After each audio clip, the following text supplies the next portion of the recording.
오늘 저와 여러분이 함께 읽은 본문 안에는 굉장히 많은 성도들이 잘 알고 있는 말씀이 들어있습니다. 그런즉 누구든지 그리스도 안에 있으면 새로운 피조물이라. 이전 것은 지나갔으니 보라 새 것이 되었도다. 누구나 잘 알고 있는 말씀입니다. 중생에 관련된 말씀이고 또 거듭남에 대한 말씀입니다. 그런데 좀 신비한 것이 있어요. 우리가 교회에서 쓰는 단어들 있지 않습니까? 예를 든다면 친교라든가 코이노니아, 이게 교제, 또 예배, 선교, 은혜, 이런 단어들, 교회에서 주로 쓰는 단어들인데, 이런 단어들 말하면 느낌이 있죠. 예배는 선교는 교제는 이런 느낌이 있는데, 중생이나 또는 거듭남이 뭐냐고 물어보면은, 여러분 분명히 말씀하실 수 있겠습니까? 분명히 교회에서 많이 쓰는 단어인데, 정말로 많이 쓰는 단어인데 이 거듭남과 중생에 대해서는 꽤 많은 성도들이 좀 이렇게 잘못 짚는 예들이 종종 있어요. 가장 많이 틀리는 것들 중에 하나, 두 가지 정도가 이제 우리가 쉽게 알 수 있는 건데 첫 번째는 뭘까요? 중생하면은 잘못 이해하는 것 중에 대표적인 거 하는 게 뭐냐면은 엄마 뱃속에 들어갔다가요 다시 태어나는 거. 이거 말하는 사람이 있어요. 아시죠? 한번 볼까요? 요한복음 3장 3절에서 4절. 우리는 지금 웃지만 이게 굉장히 옛날에는 심각한 문제였던 것 같아요. 요한복음 3장 3절에서 4절입니다. 145페이지 읽겠습니다. 예수께서 대답하여 이르시되 진실로 진실로 내게 이르노니 사람이 거듭나지 아니하면 하나님 나라를 볼 수 없느니라. 니고데모가 이르되 사람이 늙으면 어떻게 날 수 있사옵나이까? 두 번째로 모태에 들어갔다 날 수 있습니까? 이렇게 얘기하더라는 거예요. 누가 엄마 뱃속에 들어갔다 다시 나올 수 있습니까? 라는 걸 누가 물어봤다고요? 니고데모라는 사람이 물어봤다 이거예요. 니고데모가 누구냐면은 바리새인입니다. 바리새인 하면은 성경으로 과거 시험을 보는 사람이에요. 그것도 얼마나 대단한 사람이었냐면 성경을 거의 성이 랍비라고 불리는 어디 있던데? 3장 그 말고요. 니고데모가 선생이라고 하면서도 그 말이 뭔지를 모르느냐라고 물어보는 말씀이 있습니다. 10절 한번 읽어볼까요? 예수께서 그에게 대답하여 이르시되 너는 이스라엘의 선생으로서 이러한 것들을 알지 못하느냐. 모르는 거예요. 엄마 뱃속에 들어갔다 나옵니까? 라고 물어볼 정도로 그렇다 이겁니다. 그게 되게 어떤 사람들이 그러냐면 불신자들이 중생하면 거듭남이 뭐냐고 물어보면 이제 웃는 거예요. 어떻게 엄마 뱃속에 들어갔다가 다시 태어날 수가 있겠냐. 불가능한 일이다. 있을 수 없는 일이다. 환상이고 착각이다. 이렇게 불신자들이 대표적으로 이해하는 거듭남의 오해입니다. 근데 그건 이제 불신자들이 또는 그런 분들이 오해하는 것이라 그런다면은 신자들도 거듭남에 대해서 오해하는 것이 있어요. 어떻게 오해하냐면 이 거듭남을요 완벽함을 하고 이해하는 경우들이 있는 거예요. 불신자들이 이런 생각 안 하겠죠? 신자들은 거듭나면은 예전에는 신앙생활이 좀 이렇게 그랬다 그러면은 이제는 말이죠 어마어마해져야 되는 거예요. 예를 든다면은 전에 제가 이렇게 잘 모를 때는 기도를 어떻게 해요? 잘 못하는 거예요. 기도하라 그러면은 잘 못해요. 어떻게 기도해야 될지도 모르겠는데 거듭나면요 기도가 술술 나올 것 같죠? 목사님, 술술 나온다는 말은 너무한 것 같습니다. 이렇게 생각하십니까? 또는, 예전에는 성경 그러면요. 잘 모르겠는 거예요. 잘 모르겠는데, 그래서 성경의 맨 앞은 창세기고, 맨 끝은 요한계시록은 알겠는 거예요. 근데 중간에 요엘은 신약에서 찾고, 로마서는 구약에서 찾죠? 우리가 예전에 그랬단 말이에요. 근데 거듭나면 어떨 것 같으세요? 갑자기, 어저께까지 몰랐는데, 오늘 갑자기 하박국이 보이고 말이죠. 이럴 것 같죠? 이렇게 생각하시는 분들이 종종 있습니다. 또 때로는 이런 경우도 봤어요. 설교를 듣는데, 어떤 분들은 설교를 듣고 나오면서 그러잖아요. 우리 목사님 설교는 꿀이야. 그렇지 않습니까? 근데 나는 어때요? 잠이 꿀이야. 이러지 않습니까? 이렇게 거듭나지 할 때는 그럴 것 같은 거예요. 근데 거듭나고 나면은 목사님이 어떠한 설교를 하도 안 졸릴 것 같죠? 그러자요? 골치 아픈 거예요. 아니, 그러니까 그렇게 이렇게 엄청나게 변화가 일어날 거라는 생각이 드는 거예요. 불완전했던 것이 완전하게 변화될 거라고, 완벽하게 되어질 거라고 하는 생각을 갖고 있습니다. 근데 이런 생각을 갖고 있다 보니까 문제가 생기는 게 있는 거예요. 어떤 문제요? 나는 안 그런 것 같은 거예요. 나는 절대로 안 그런 것 같은 거예요. 그러면 나는 여전히 설교 들을 때 간혹 졸고 말이죠.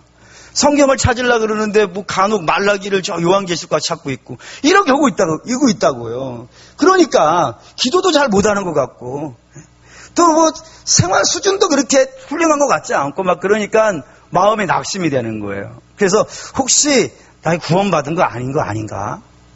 난 거듭나지 않은 것 아닌가?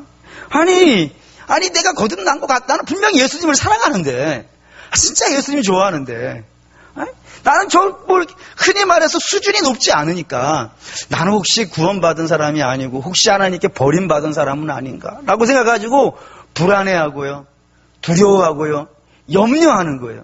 저 그런 얘기 굉장히 많이 들어요. 오늘 갑자기 연락이 오는 거예요. 뭐라고 연락이 오냐면, 목사님 요즘 제가 뭐 기도가 안 되는데요, 혹시 제가 구원에서 탈락한 건 아닐까요? 아니 성경을 읽는데 예전에는 막 성경의 글자들이 막 살아 움직였는데 요즘은 성경의 글자들이 다 자고 있어요. 하나 또 탈락한 거 아닙니까? 뭐 이런 연락을 꽤 많이 받아요. 그렇기 때문에 그렇게 완벽이라고 하는 단어를 갖고 성경을 거듭남을 이해한다 그러면은 되게 많은 성도들이 낙심하고 실망하고 넘어지는 일들이 종종 자주 발생된단 말입니다. 이게 다 거듭남을 잘못 이해한 거예요. 한편은 불신자같이 그 거듭남이라는 걸 없다라고 생각하시는 것이 잘못된 것이고, 또 하나는 거듭남이 완벽한 수준이 되는 것이라고 생각하는 이 두 가지 오류가 우리에게 있다 이겁니다. 그래서 신앙생활을 제대로 못하게 되는 일들이 종종 발생이 되는 겁니다. 그래서 오늘 우리가 이 거듭남과 중생을 좀 분명히 이해를 해가지고 우리의 신앙을 좀 기름지게 하고 우리 흔들림 없는 믿음 생활을 좀 영위해 가시기를 주의 이름으로 축원합니다. 우선 처음에 사람의 수준부터 한번 확인해 봅시다. 창세기 1장. 처음에 사람이 이렇게 만들어졌어요. 창세기 1장 26절. 창세기 1장 26절.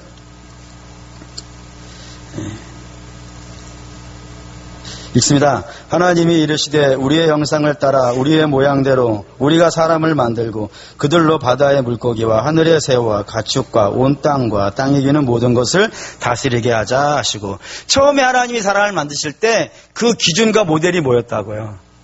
하나님 당신이었다고요. 그러니까 하나님의 모양으로 만들었다 이거예요. 하나님과 똑같은 모양으로 그 마음과 속성과 뜻이 하나님과 동일한 모습으로 만들어냈기 때문에 첫사람의 수준은 어땠겠습니까? 완벽했겠죠. 온 세상을 다 다스릴 수 있을 만큼, 에덴을 관리할 수 있을 것만큼 대단한 수준으로 만들어냈어요.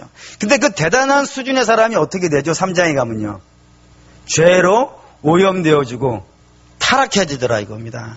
그 결과가 어떻게 될 것 같으세요? 하나님의 형상이어로 만들어졌었는데 그런 하나님의 형상으로 만들어진 자들이 죄의 오염이 되고 타락해졌어요. 그 다음에 출생하는 사람들은 어떻게 태어났을 것 같습니까? 볼까요? 5장, 창세기 5장 1절에서 2절을 먼저 읽죠. 1절에서 2절. 5장 읽습니다.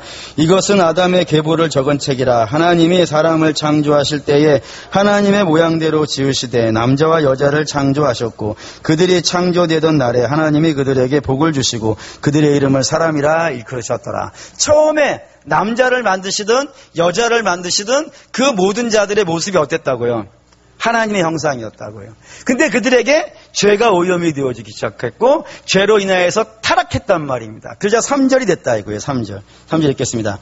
아담은 130세에 자기 모양 곧 자기의 형상과 같은 아들을 낳아 이름을 셋이라 하였고, 아담 이후에는 어떻게 낳았다고요? 자기의 형상으로, 그 죄된 자의 모습으로 낳기 시작하더라는 거예요. 하나님의 형상은 파괴되어지고 하나님의 그 아름다운 복된 모습으로 사람이 창조되어지고 만들고 태어나는 것이 아니라 아담의 죄된 자의 모습을 갖고 그 다음에 태어나는 사람들은요, 다 그 모습으로 태어나는 거예요. 그 죄 아래 갇히는 거라 이겁니다. 이 죄 아래 갇히게 되어지면 어떤 일이 발생이 되냐는 걸 한번 보시죠. 시편입니다. 시편 51편. 죄 아래 갇힌 자의 운명 같은 삶을 한번 보시죠. 시편 51편에는 다윗이 밧세바를 범하고 나단 선지자가 와서 그를 책망한 장면이 책망한 것을 기도문으로 써낸 것, 자기의 고백을 써낸 것이 시편 51편인데 그 중에 1절에서 3절이 굉장히 중요합니다. 시편 51편 5절 읽겠습니다. 5절 읽을게요. 5절. 내가 죄악 중에서 출생하였으며 어머니가 죄 중에서 나를 잉태하도다. 예. 다윗이에요. 우리가 생각할 때 어마어마하고 대단하다고 생각하는 다윗인데 그 다윗이 자기를 고백하는 거예요. 자기 어떤 모습으로 태어났다고요? 잉태하는 것 자체가요. 죄 중에서 잉태했고 태어나는 것 자체도요. 죄 중에서 태어났다고요. 그게 자기 영상이라니까요.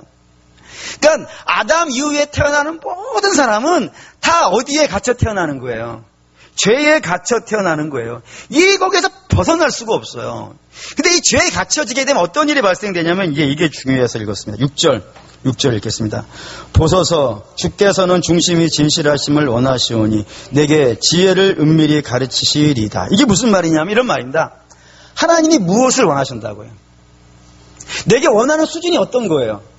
진실함이에요. 이걸 에메트라 그러는데 어떤 진리를 원하는 거예요. 내게.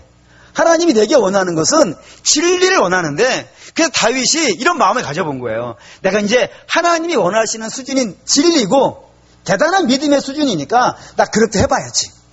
그렇게 해봤다 이거예요. 자기 나름대로는 그걸 해온다고 해봤는데 나중에 알고 보니까 하나님이 자기한테 은밀하게 알려주신 게 있더라는 거예요. 뭐를 알려줬겠어요? 은밀하게 알려주신 게 있는 거예요.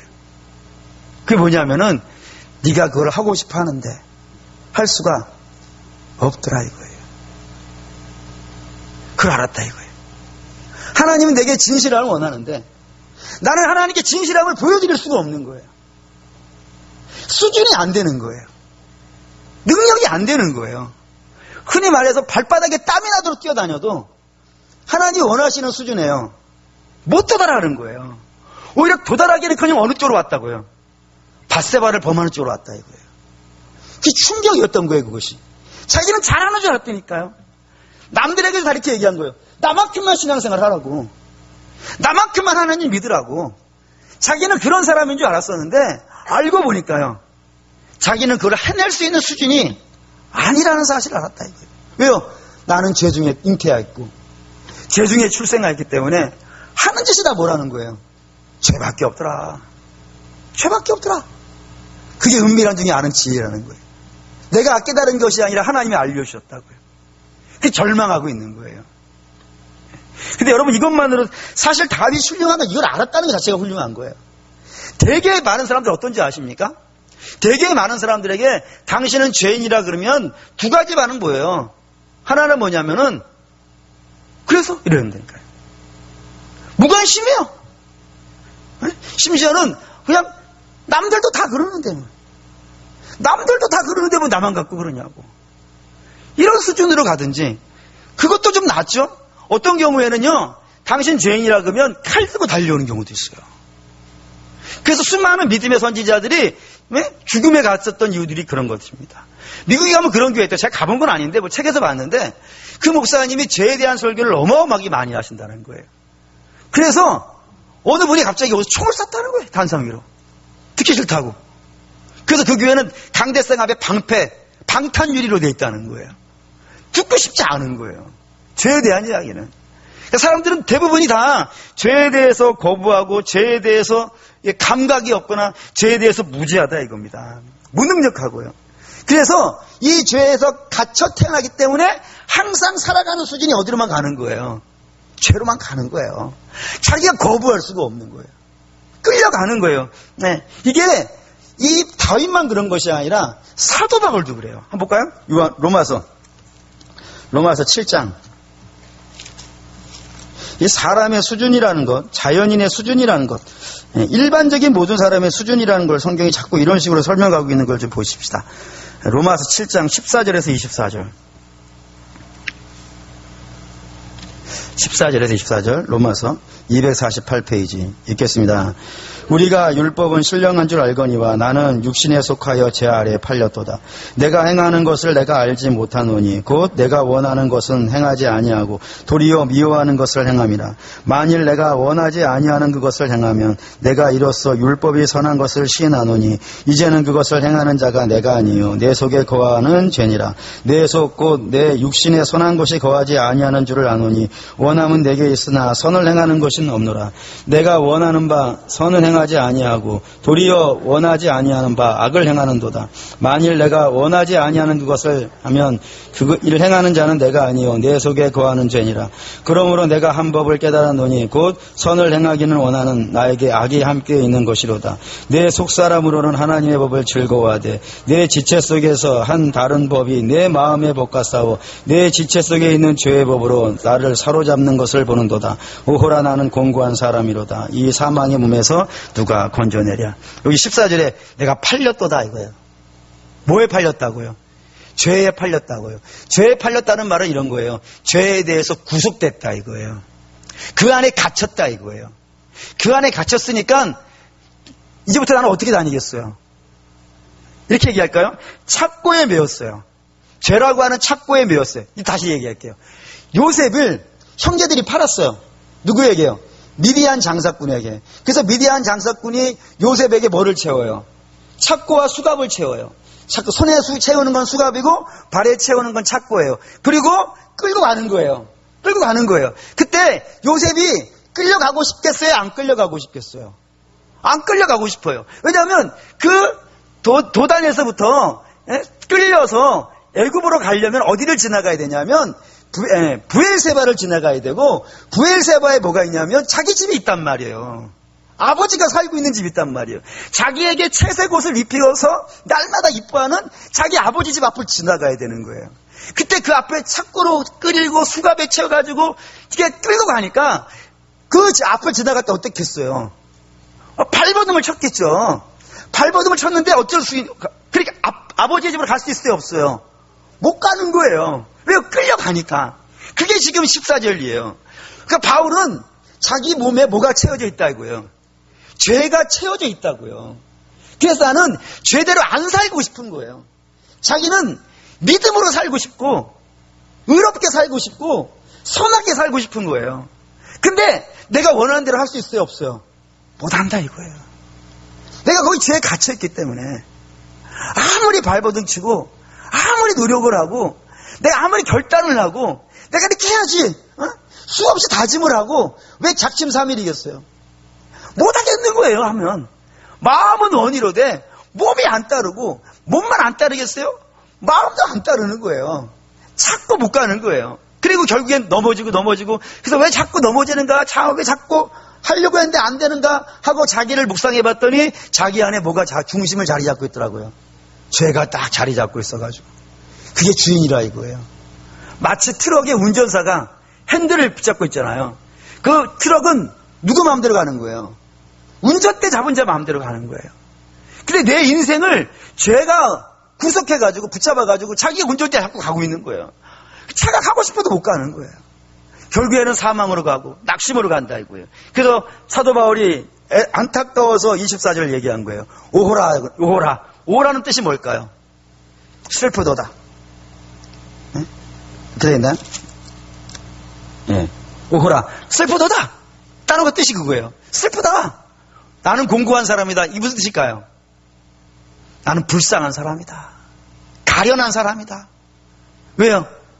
사망에 갇혀서, 죄에 갇혀서 원하는 대로도 살지 못하고 의로도 가지 못하고 저게 선이고 저게 하나님의 뜻인지 뻔히 보면서도 불구하고 그리 가는 게 아니라 죄로 끌려가고 있는 그 자기의 모습을 보면서 안타까워하고 슬퍼하는 것이 바울 자신이었고, 그게 죄인된 모든 자의 모습이며 그것이 오늘 우리의 실존이라 이겁니다.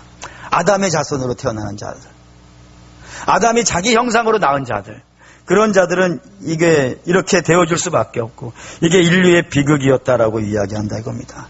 그리고 당연히 죄에 갇혀있는 사람에게는요, 소망 없고 비전 없는 거예요. 그게 절망인 거예요.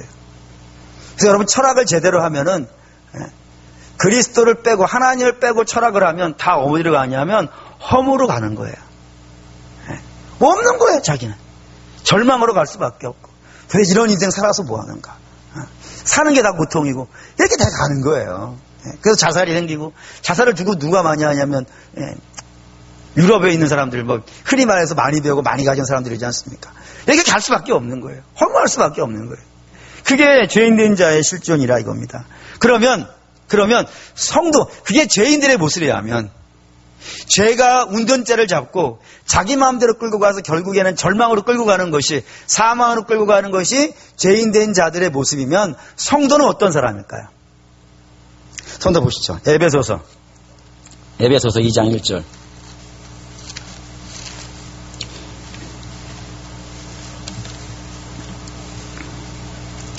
에베소서 2장 1절을 먼저 읽겠습니다. 있습니다. 그는 허물과 죄로 죽었던 너희를 살리셨도다. 너희는 원래 어떤 자였는데요? 허물과 죄로 죽어 있는 자라고요. 그게 일반인이었고 불신자였단 말입니다. 2절 3절 읽어볼게요. 그때에 너희는 그 가운데 행하여 이 세상 풍조를 따르고 공중권세의 잡은 자를 따랐으니 곧 지금 불순종의 아들들 가운데 역사하는 영이라. 전에는 우리도 다 그 가운데에서 우리 육체의 욕심을 따라 지내며 육체와 마음에 원하는 것을 하여 다른 이들과 같이 본질상 진노의 자녀였다. 이게 일반 모든 사람들의 모습이에요. 죄인된 자의 모습. 어떻게 산다고요? 다 자기 마음대로 산다 이거예요. 그게 옳은 건 줄 알고, 그게 맞는 것인 줄 알고, 다 욕심에 매여가지고 육체의 욕망만을 이루기 위해서, 그것이 인생의 전부인 양 거기만 주구장창 쫓아다니는, 그래서 결국에는 믿음으로는 한 발자국도 가지 못하고, 그래서 결국에 하나님의 진노의 잔을 마셔야 되는 그런 자의 모습으로 살아가는 것이 공중권세 잡은 자의 지배 아래서 이렇게 살 수밖에 없는 것이 죄인이고, 이게 죽은 자의 모습이라 이겁니다. 그런데 우리는 어떤 사람이냐면 4절과 5절이라 있고요. 4절과 5절 있습니다. 긍휼이 풍성하신 하나님이 우리를 사랑하신 그 큰 사랑을 인하여 허물로 죽은 우리를 그리스도와 함께 살리셨고 너희는 은혜로 구원을 받은 것이라. 또 함께 일으키사 그리스도 예수 안에서 함께 하늘에 앉히셨으니. 우리 어떤 사람이라고요? 죄와 사망에서요 건진받은 사람이라 이거예요. 어떻게 해요? 예수님과 함께 죽고 예수님과 함께 살아서 하나님 보좌 옆에 예수님과 함께 가서 앉아있는 신분이요. 죄와 허물에서 죽었던 자가 이제는 하나님 옆에 가 있는 자로 바뀌어 있다 이거예요. 요게 사랑하는 믿음의 성도 여러분, 요것이 거듭남인 거예요. 그러니까 우리가 죄와 허물에 갇혀서 죄가 시키는 대로밖에 살 수 없었던 사람이 이제는 거기서 벗어나서요 그리스도와 연합하여 하나님 우편에 가 있는 그 모습을 가지고 있는 것이 신자이고 거듭난 자라 이겁니다. 근데 이런 자는 어떻게 사냐면 6절 볼까요? 6절 6절 읽었고 8장 로마서 8장 1절 2절 로마서 8장 1절 2절 로마서 8장 1절 2절 로마서 8장 1절 2절 읽겠습니다. 그러므로 이제 그리스도 예수 안에 있는 자에게는 결코 정죄함이 없나니 이제 그리스도 예수 안에 있는 생명의 성령의 법이 죄와 사망의 법에서 너를 해방하였습니다. 우리 전에 어디 있었는데요? 죄와 사망의 법에 매여가지고 꼼짝달싹도 못하던 사람인데 주께서 당신과 함께 죄에 대해서 죽고요 의에 대해서 살아나는 역사를 통하여서 우리와 예수님이 하나가 됐다 이거예요. 그래서 하나가 되어져 가지고 이제 우리는 어디 안에 들어가 있냐면 예수 안에 들어가 있는 거예요. 여러분, 그러니까 예수 안에 우리가 들어가 있으니까 죄와 사망이 공중 권세 잡은 사단의 영향력이 예수 그리스도 안으로 미쳐 들어올 수 있겠어요, 없겠어요? 못 들어오는 자가 돼 있다 이거예요. 여기 아멘이 돼야 되는데. 그렇잖아. 예전에는 죄가 중심에 들어와서 자기 마음대로 끌고 다니는 것이 우리 같은 인생이었단 말이에요. 근데 이제는 예수님과 함께 죽고 예수님과 함께 살아서 우리가 어디 안으로 들어가 있냐? 예수 그리스도 안에. 여러분 안 보여서 그러지만 제 눈에는 보여요. 우리가 예수 그리스도 안에 들어가 있으니까 예수 안에 들어가 있으니까 예수 그리스도 안으로 사단이 자기 영향력을 행사할 수 있겠어요, 없겠어요? 못하는 거예요. 그래서 해방됐다 그런 거예요. 해방되어져서 예수님과 함께 있는 사람이 됐다 이겁니다. 그래서 그래서 우리가 이제 그렇게 된 겁니다. 사망에서 벗어나서 이제 주와 함께 주의 영향력 안에서 살아가는, 외모는 안 바뀌었어요. 우리가 그렇잖아요. 지금 여전히 우리는 이렇게 생겼어요. 성격도요. 여러분, 예수 잘 믿으시면 성격이 급한 사람이 안 급해지고 이런 일은 거의 없어요. 성격 급한 사람은 여전히 급해요. 초범을 하시잖아요. 자, 거듭난 것 같아? 안 되는 것 같아? 엄청 급해요. 근데 예전에는 뭐로 급한 거예요? 자기 욕심을 이루는데 급했다면 이제는 믿음을 구하는데 급한 것이고. 아니, 그 성품은 그대로 있지만 여러분 뭔가 좀 달라져 있는 거예요. 신분이 바뀌어 있다 이겁니다. 여전히 집안의 문제도 남아있어요. 집안의 문제도 남아있고 뭐 다 그러지만 우리 안에 더 이상 죄의 영향력이요 미치지 않는 자가 되어 있다는 말입니다. 그거를 고린도후서 5장 17절. 고린도후서 5장 17절. 그걸 이렇게 쓰는 겁니다. 고린도후서 5장 17절. 읽겠습니다. 그런즉 누구든지 그리스도 안에 있으면 새로운 피조물이라. 이전 것은 지나갔으니 보라 새 것이 되었다. 이전 것이 어떤 거예요? 죄와 사망에 매여서 믿음으로 가고 싶어도 못 가던, 죽였다 깨어나도 못 가요. 예전에 갇혔던, 죄와 사망에 갇혀 있었던 그 불신자는 죽어도 거기서 벗어나질 못해요. 근데 우리는요 전혀 다른 자라니까요. 읽어보시죠. 이거 15절 읽겠습니다. 그가 모든 사람을 대신하여 죽으심은 살아있는 자들로 하여금 다시는 그들 자신을 위하여 살지 않고 오직 그들을 대신하여 죽었다가 다시 살아나신 이를 위하여 살지 않. 예전에는 우리가 다 어떻게 살았는데요? 다 자기를 위해 살았다고요. 근데 이제는요 예수를 위해 살 수 있는 사람으로 전혀 다른 존재라고요. 이게 안 느껴지시나요? 이게 느껴져야 되는데. 이거 어마어마한 소식이에요. 예전에는 우리가 죽었다가 살아나도 개 발바닥에 땀이 나도록 뛰어다녀도 절대로 예수 그리스도를 위해 살지 못한다고요. 근데 지금은요 살 수 있다고요. 이게 바뀐 거라니까요. 물론 수준의 차이는 있어요. 수준의 차이는 이제 겨우 시작하는 분이 있고 이미 많이 시작해서 경제에 되신 분도 있어요. 이 수준의 차이는 있지만 이제 우리는요 죄에 대해서 안 끌려갈 수 있는, 전에는 내가 원하지 않아도 끌려갈 수밖에 없는 자인데 이제는 끌려가려는 수갑과 척구가 끊어져 있기 때문에 안 끌려갈 수 있고 이제 뭐로 할 수 있다고요?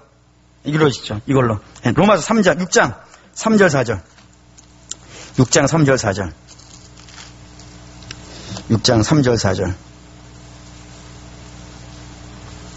로마서 6장 3절 4절 읽겠습니다. 무릇 그리스도 예수와 합하여 세례를 받은 우리는 그의 죽으심과 합하여 세례를 받은 줄을 알지 못하느냐.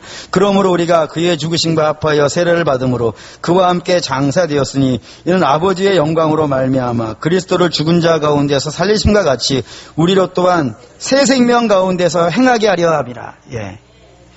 예전에는 새 생명 가운데서 행한다는 것은요 불가능하다니까요. 절대로 할 수 없는 일이었다니까요. 이제는 우리가요 예수와 함께 죽고 예수와 함께 살았기 때문에 이제는 우리는요 죄에 대해서 안 끌려가고 죄가 시키는 대로 안 살고 뭐 할 수 있다고요? 주께서 원하시는 삶을 살아갈 수 있는 사람이 이제 되었다 이거예요. 되었다 이거예요. 놀라운 이야기라 이겁니다. 그렇게 되는 사람으로 완전히 바뀌어 있다 이거예요. 근데 문제는 이게 우리가 능력이 있고 힘이 있어서 이렇게 된 것이요 아닌 거예요. 그래서 문제가 생긴 거예요. 어떤 문제냐면은 내가 실력이 있고 능력이 있어서 여기서 벗어난다 그러면은 내가 할 수 있잖아요. 근데 내 실력과 내 능력으로 온 것이 아니기 때문에 자꾸 안 벗어난 것처럼 보이는 거예요. 그렇지 않습니까? 내가 힘이 있어가지고 이걸 끊고 왔다 그러면 내가 끊은 것처럼 보이잖아요. 근데 내가 끊고 온 게 아니라 예수 그리스도가 끊어줬으니까 나는 자꾸 안 끊긴 것 같은 생각이 드는 거예요. 이게 마치 이스라엘 같아요. 이스라엘의 모습이 어땠냐면은 출애굽을 하잖아요. 출애굽을 해가지고 하나님이 바로를 못 쫓아오도록요 어떻게 하신 거예요? 바다를 가르시고 그 바다 안에 바로를 묻어버렸단 말이에요. 그러면 이제 이스라엘 백성들을 바로가 쫓아오겠어요? 못 오겠어요? 못 쫓아와요. 바다가 가로막고 있기 때문에. 근데 이스라엘은 늘 가나안으로 가면서요, 불안한 거예요. 바로 쫓아오면 어떡하지? 다시 쫓아와서 나를 잡아가면 어떡하지? 그래도 조그만 문제만 생기면요, 아예 돌아가자고. 자꾸 돌아가자 그런다니까요. 그거 마찬가지로 우리가 스스로 끊고 나온 것이 아니고, 우리는 스스로 끊고 나올 수가 없죠. 왜요? 실력과 능력이 없으니까. 그걸 끊어낼 수 있는 실력과 능력이 없으니까 하나님이 예수 그리스도를 죽이심으로 그걸 끊어주셨는데, 우리는 우리가 끊고 온 것이 아니기 때문에 자꾸 여전히 거기에 매여 있는 것처럼 느껴지는 거예요. 거기에다 뿐만 아니라 죄와 사단은 더 이상 예수 그리스도 안으로 영향력을 행사할 수 없지만 소리는 칠 수가 있는 거예요. 뭐라고요? 너 예수 믿으면 망한다고. 믿음으로 살면 망한다고. 어떻게 하나님 따라 사냐고. 어떻게 말씀을 따라 사냐고. 세상에는 세상에 사는 법이 있는 것이고, 교회에서 사는 법은 말씀을 사는 건 교회에서만 하는 것이고, 세상은 세상에 사는 방식이 있다고 자꾸 밖에서 소리를 치는 거예요. 근데 이 소리가 들리는 거예요. 들려가지고 우리 이렇게 사면 안 되는가 봐. 이게 아닌가 봐 해가지고 스스로 어떻게 해야 되는 거예요? 다시 스스로를 자꾸 매는 거예요. 죄에 매고 죄에 매가지고 거기에서 헷갈리고 있는 그런 인생이 된다 이겁니다. 무슨 말인지 아시겠죠? 거듭남이라는 것은 우리가 신분이 바뀐 거예요. 죄인에서 하나님의 자녀로. 근데 수준은요, 다른 거라니까요. 그래서 수준이 잘 되어져 있는 분은 어떻게 되겠어요? 그런 유혹이 오고 공격이 와도요, 그걸 막아낼 수 있겠죠. 근데 되게 많은 성도들은 그게 약한 거예요. 약해가지고 그런 유혹이 오고 또 이렇게 여러 가지 상황들이 발생되면요, 나도 모르는 사이에 스스로를 자꾸 맨대. 사단이 매는 게 아니고 스스로가 자꾸 매인단 말이에요. 그래서 사도 바울이 이걸 얘기하는 겁니다. 골로새서 보시죠. 여기 이제 이런 말씀이 있어요. 이게 중요한 말이 됩니다.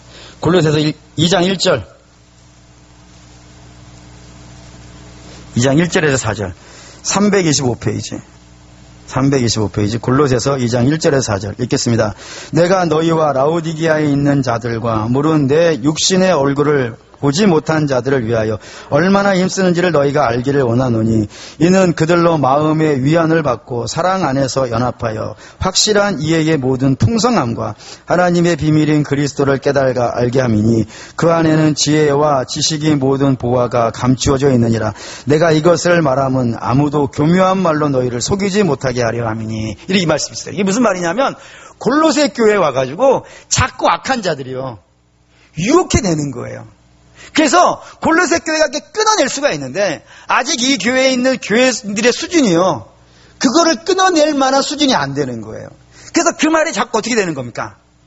교묘한 말에 속아 넘어가가지고 자기가 하나님의 자녀인데도 불구하고 마치 하나님의 자녀가 아닌 것처럼 스스로 생각해가지고 엉뚱한 짓을 하고 있는 거예요. 그래서 그런 교인들에게 사도 바울이 내가 설교한다 이거예요. 내가 이 말을 하는 것은 너희로 그 교묘한 말에 속아 넘어가지 않게 하려고 이 말을 쓴다라고 이렇게 사도 바울이 얘기한다는 말입니다. 다시 말하면 어느 교인인데 처음에 시작할 때는요, 수준이 낮는 거예요. 마치 태어났는데 어떤 상태로 태어나는 거예요. 다들 아기와 같은 모습으로 태어나는 거라니까요. 영적으로도 마찬가지예요. 영적으로도 거듭나게 되어지면 맨 처음의 수준은요, 분명히 여러분 지금 갓 태어난 아기라 하더라도 사람이잖아요. 아닙니까? 사람이잖아요. 근데 사람인데 사람 구실을 해요, 못해요? 못하잖아요. 할 줄 아는 건 뭐밖에 없어요. 불편하다고 우는 것밖에 없잖아요. 그게 영적으로도 그렇다니까요. 처음에 거듭난 상태는 그래요. 근데 그런 연약한 성도들이 뭐를 자꾸 듣는 거예요? 설교를 듣는 거라니까요. 자꾸 설교를 듣는다니까요.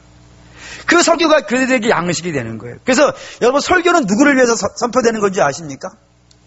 항상 구원받은 자, 거듭난 자를 향해서 선포가 될 수밖에 없어요. 왜죠? 거듭난 자에게만 이 설교가 뭘로 들리니까요? 하나님의 음성으로 들리는 거예요. 반면에 세상 사람들에게는 설교는 다 뭐예요? 잔소리라니까요. 그래서 그런 말 하잖아요. 내게 설교하지 마. 이게 무슨 뜻이에요? 잔소리하지 말라는 거잖아요. 세상 사람들에게는 제가 하는 말은 잔소리에 지나지가 않아요. 근데 여러분에게는요. 그렇죠. 이렇게 얘기를 하고 가야 그러는 거예요. 그렇습니까? 그래서 성도는 수준을 자꾸 훈련을 통해서 높여가는 거예요. 설교를 들으면서 하나님 말씀 듣고 그 말씀을 듣고 하나하나 훈련해가는 과정 속에 그 성도들이요 수준이 높아지기 시작하는 거예요. 애들이 자라가듯이 애들이 엄마 아빠의 사랑을 먹고 엄마 아빠가 주는 걸 먹으면서 엄마 아빠의 뒷모습 보면서 성장해 가듯이 성도도 처음에 구원받은 성도들은 수준이 다 별 볼 일 없지만 그들이 그래서 처음에는 뭐 주일 예배밖에 못 나오잖아요. 근데 어느 정도 수준 되면 수배도 나오지 않습니까? 훌륭한 거예요, 여러분들은. 허가는 거예요. 허가는 거예요. 그러면서 점점 자라간다 이겁니다. 그렇다는 거예요. 그게 거듭남이라는 거예요. 거듭남은 신분의 변화이지 수준의 변화는 아닌 거예요. 수준의 변화는 성화라 그래요, 성화. 그러니까 거듭난 다음에 조금씩 성장하여서 하나님의 기뻐하시는 모습으로요, 만들어져 가야 된다는 겁니다. 근데 이걸 왜 여기서 얘기하냐면, 고린도 교회가 이게 문제가 생겼다 이거예요. 그들이 처음에 어떻게 살았냐면은, 고린도 교회는 이방이잖아요. 이방 사람들이니까 처음에 살아가는 게 다 목표가 뭐였겠어요? 세상에 욕심밖에 없는 거예요. 세상에 많이 갖는 게 복이고, 많이 높아지는 게 복이고, 다른 사람에게 절받고 대접받는 것이 복인 줄 알았단 말이에요. 그러니 그런 수준으로 살고 있는 사람에게는 소망이 뭐냐면 눈에 보이는 것밖에 보이는 게 없는 거예요. 근데 그런 사람들에게 바울이 복음을 전해준 거예요. 그리고 그 복음을 받아들여가지고 세상에는 눈에 보이는 것이 전부가 아니라 눈에 보이지 않는 하나님이 더 크다는 것을 알게 되어진 거예요. 그래서 이게 거듭난 거란 말이에요. 그런데 아직 수준이 낮아 있는 상태에 있었는데 그 수준이 낮아 있는 교회에 악한 자들이 들어온 거란 말이에요. 악한 자들이 들어와가지고 복음은 중요한 것이 아니고 자꾸 눈에 보이는 것, 그들이 얼마나 사도 바울보다 우리가 더 잘생겼고 사도 바울이 없는 추천서를 우리가 가지고 있고 하면서 눈에 보이는 것들만 잔뜩 자랑하고 복음을 어떻게 했다는 거예요? 뒤로 내방치시켰다 이거예요. 그래서 사도 바울이 야 너희들은 이미 눈에 보이지 않는 것이 더 크다는 것으로 그 새롭게 창조되어진 새로운 피조물인데 왜 자꾸 옛날로 돌아가려고 그러냐 이거예요. 왜 자꾸 옛날에 믿음 없었던 때로 니들이 그걸 끊어버릴 수 있는데 끊어버려가지고 저들이 어떤 악한 교묘한 말로 이야기한다 하더라도 그걸 스스로 끊어낼 수 있으면서 왜 자꾸 옛날로 돌아가려고 그러냐. 그래서 그걸 못 돌아가게 하려고 오늘 이 편지 썼다 이거예요. 돌아가지 마라. 돌아가지 말고 오늘 주의 말씀을 듣고 그 믿음의 새로운 길을 걸어가도록 하라고 자꾸 이야기하고 있는 거예요. 그 성경이 자꾸 권면을 하는 거예요, 여러분에게. 우리에게 자꾸 성경이 너희는 이 세상을 본받지 말고 하나님을 본받으라. 자꾸 이 말을 하는 이유는 우리가 그렇게 하나님의 명령을 받아서 걸어갈 수 있는 사람이요. 되었다 이거예요. 이 전제가 없으면 못하는 거예요. 저와 여러분들이 이렇게 갈 수 있는 수준이 안 돼 있는 사람이라면요. 설교는 잔소리에 지나지가 않는 할 수가 없으니까요. 근데 저와 여러분들은 예수 그리스도 안으로 거듭난 백성인 줄 믿습니다. 그러면 이미 죄와 사단의 권세를 우리에게 끊어졌겠죠. 끊어졌으면 이들 어떻게 해야 되는 거예요? 가야죠. 끊어졌으면 자꾸 옛날 돌아보면서 옛날에 믿음 없었을 때 가치 있다고 생각했던 걸 돌아보면서 거기에 배워가지고 그것이 전부인 양 거기에 있으면 안 되는 거예요. 홍해바다에서 건짐받았으면 힘들어도 가나안으로 가야 되는 거예요. 비록 우리가 믿음으로 살아가는 길이 낯설어요. 그렇죠? 우리는 뭐에 익숙해요? 죄와 더불어 살아가는 것이 익숙한 사람들이에요. 믿음으로 살아간다는 거 굉장히 어색하고 낯설어요. 하지만 우리 앞에는 불기둥과 구름기둥이 있고 우리에게는 하나님이 날마다 주시는 만나가 있으며 우리는 반석에서 나오시는 그 예수 그리스도를 생수로 마시고 있고 그 힘 받아가지고요. 이 광야 같은 길이지만 낯선 길이지만 마치 주께서 이렇게 말씀하시는 거예요. 너희가 가는 구원의 길은요. 좁고 협착하다고. 좁고 협착하지만 하나님이 그 앞에서 한 배 가는 인생이 되었다 이거예요. 그럼 갈 수 있는 거예요. 갈 수 있는 거예요. 그러니까 여러분들에게 자꾸 누가 와가지고 옛날 육신의 이야기, 세상의 이야기 이런 거 얘기하면은 부러워하지 마세요. 그걸 부러워하지 마세요. 여러분이 오늘 이 시대에 부러워야 되는 것은 믿음으로 살아가는 사람들의 이야기라니까요. 그 어려움들을 기도로 승리해 가고 있는 분들, 그런 분들을 부러워해야 되는데 우리는 그런 분들을 부러워하는 것보다는 아직 육신의 옛 습성들이 남아있어. 그래서 그 옛 습성들을 자꾸 어떻게 해야 되는 거예요? 죽여야 되는 거예요. 가서 자꾸 회개하면서 죽여야 되는 거예요. 근데 이건 죽이지는 않고 그런 것들이 들리면 저분들은 도대체 전생에 무슨 복을 받았길래 저렇게 맨날 비싼 데 가서 먹고 나도 죽더라도 한번 먹어봤으면 좋겠네.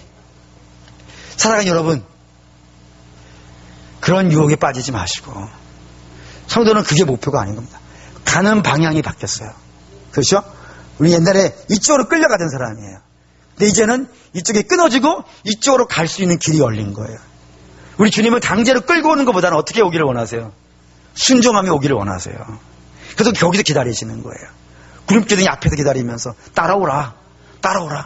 안 되면 40년 가는 거예요. 따라갔으면 열흘 만에 가는 거예요. 가나안은. 안 가니까 주님이 돌리시면서 40년을 가는 거예요. 왜요? 우리 주님이 우리를 포기하지 않으시거든요. 40년을 거쳐서라도 반드시 가나안에 넣어야 되기 때문에. 그럼 여러분, 우리는 팔자라는 말은 이때 쓰는 거예요. 팔자라는 말은 우린 예수 믿을 팔자인 거예요. 그래서 끌려갈 수밖에 없어요. 예수님만 바라보고 가야 돼요. 안 가면 큰일 나요, 여러분. 저기 이렇게 있으면 큰일 나요. 우리 주님이 가끔 와서 깔고 앉을지 몰라요. 사랑하는 믿음의 성도 여러분, 우리가 가야 될 길이 바뀐, 요게 거듭남이에요. 가야 될 길이 바뀐 성도이고, 이제는 주님과 함께 한 걸음 한 걸음 가실 수 있는 저와 여러분 되시기를 주의 이름으로 축원합니다. 아멘. 기도하겠습니다.